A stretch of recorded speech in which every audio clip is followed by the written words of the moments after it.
Hello friends, क्या आपके teeth stand है या येलोइशनेस है जिसकी वजह से आपको एक सोशल स्टिग्मा को फेस करना पड़ता है या आपके कलीग्स, आपके फ्रेंड्स आपको बुली करते हैं and you don't feel that much confident while smile.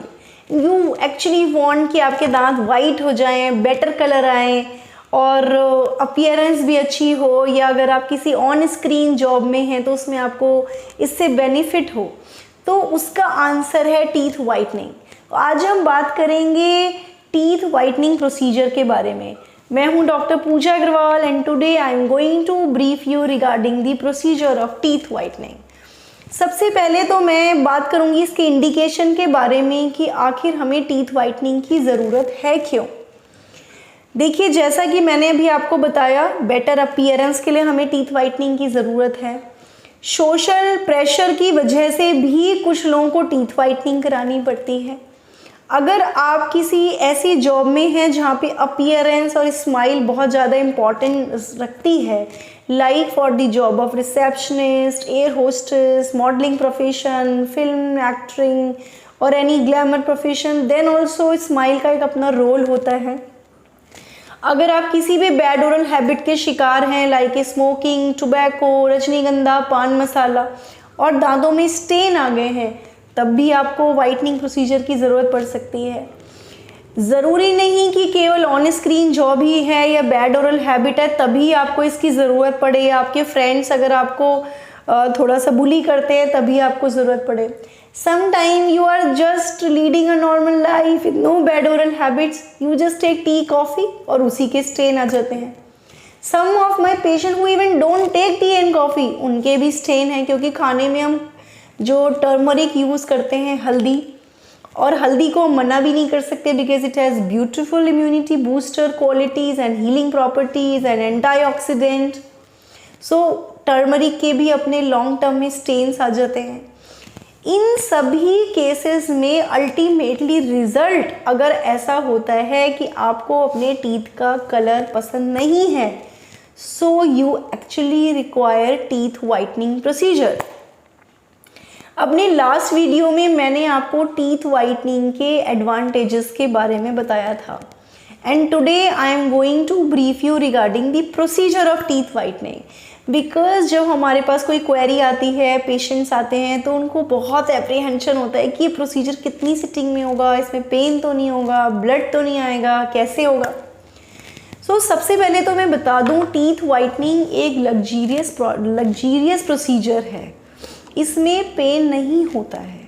Secondly, इसमें ब्लीडिंग नहीं होती है। ये एक नॉन इन्वेजिव ट्रीटमेंट है जिसमें ब्लड नहीं आता है। एंड थर्डली, ये चेयर साइड ही कंप्लीट हो जाता है, मतलब आप क्लिनिक जाते हैं और डेंटल चेयर पे ही एक स्पेसिफिक टाइम में ये आपका कंप्लीट हो जाता है। अब अगर हम बात करें स्पेसिफिकली प्रोसीजर के बारे में, तो सबसे पहला होता है योर फर्स्ट सिटिंग। जब आप चाहते हैं कि हमें ज़रूरत है या आपके डेंटिस्ट आपको गाइड करते हैं कि आपको टीथ वाइटनिंग की ज़रूरत है, तो first step is your proper dental checkup. Dental checkup में जब हम ये आइडेंटिफाई करते हैं कि yes you actually require dental whitening, teeth whitening, and it is going to work very good for you, magically for you, and you will have more confident smile, तब हम आपको एडवाइस करते हैं कि आपको टीथ वाइटनिंग की ज़रूरत है। कुछ केसेस ऐसे भी होते हैं जब पेशेंट तो चाहते हैं कि हम वाइटनिंग कराएं but it is not advisable. आपके डॉक्टर आपको समझाते हैं कि आपके केस में टीथ वाइटनिंग पॉसिबल नहीं है या ज़रूरत नहीं है, बट अगर ज़रूरत है तो वो आपको एक स्पेसिफिक टाइम में एक अपॉइंटमेंट, एक डे और अपॉइंटमेंट दे देते हैं और उसके हिसाब से स्केड्यूल होके आपको बुलाते हैं। जब आप नेक्स्ट डे आते हैं या सेम डे भी अगर टीथ वाइटनिंग प्रोसीजर उसी टाइम किया जाता है, तो सबसे पहले आपके गम्स को हम प्रोटेक्ट करते हैं, जिसे हम जिंजाइवल बैरियर कहते हैं। जिंजाइवल बैरियर या गम को प्रोटेक्ट करने के लिए एक प्रोटेक्टर होता है जो जेल की फॉर्म में आता है, वो हम आपके टीथ और गम के बीच के जो एरियाज़ होते हैं वहाँ लगा देते हैं और लेज़र लाइट से हम उसको अच्छे से हार्ड कर देते हैं ताकि जो भी वाइटनिंग एजेंट है वो आपके लिए सेफ रहे, कंफर्टेबल रहे। उसके बाद हमारे पास कुछ वाइटनिंग सॉल्यूशंस होते हैं। ये सॉल्यूशन लिक्विड फॉर्म में भी हो सकते हैं, जेल फॉर्म में भी हो सकते हैं और अदर फॉर्म्स में भी हो सकते हैं। With respect to the company, जो भी इंडिकेशन, जो भी इंस्ट्रक्शंस दिए गए हैं उसके हिसाब से आपके डेंटिस्ट धीरे धीरे उसको 1 बाय अनदर 2 धीरे धीरे धीरे धीरे 4-4 5-5 टीथ करके पूरा सेगमेंट वाइज उसको अप्लाई करते हैं। हर कंपनी की वाइटनिंग किट्स होती हैं जिसमें अलग अलग इंस्ट्रक्शंस होते हैं। किसी में 8 मिनट्स का होता है या 6 मिनट्स का होता है। उतने मिनट के लिए हम एक कोट लगा के छोड़ देते हैं। छोड़ने के बाद हम उसको वॉश करते हैं, उसको क्लीन करते हैं।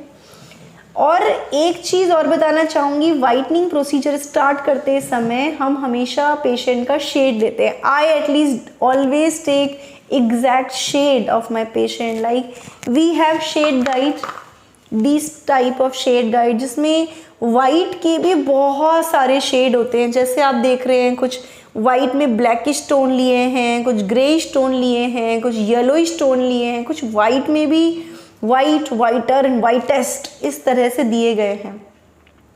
तो we actually check your exact shade, we match it, और जब हम एक कोट कर देते हैं वाइटनिंग एजेंट लगाकर, फिर हम दोबारा उसको मैच करते हैं कि ये आपके एक्चुअल ओरिजिनल शेड से बेटर हुआ है नहीं हुआ। व्हेन वी फील कि ये बेटर हो गया है, then we might apply 2 coats 3 coats, depend on the instruction of which ever bleaching or whitening agent is going to be use by your doctor on your teeth. उसके हिसाब से जब हम एप्लीकेशंस दे देते हैं, लास्ट में अच्छे से वॉश करके हम फाइनल शेड देखते हैं कि जो हम चाह रहे थे क्या वो शेड एग्जैक्टली आ गया।